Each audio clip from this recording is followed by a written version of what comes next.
ढेंकीकोटे जातीय महिला भली टूर्णामेंट 14 तारीख में केन्दुझर जिलार ढेंकीकोट ठारे 15तम जातीय महिला भलीबल टूर्णामेंट जनवरी 14 रे अनुष्ठित होबो।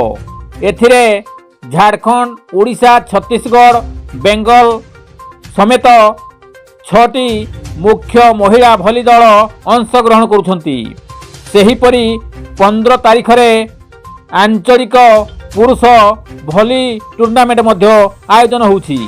एथिरे केन्दुझर सांसद अनंत नायक मुख्य अतिथि भाव जोग देउथिबा आयोजक टीम रो चेयरमैन तथा सांसद प्रतिनिधि अक्षय कुमार पात्र, प्रेसिडेंट रामचंद्र साहू, संपादक विजय कुमार साहू प्रमुख जणाइछंती।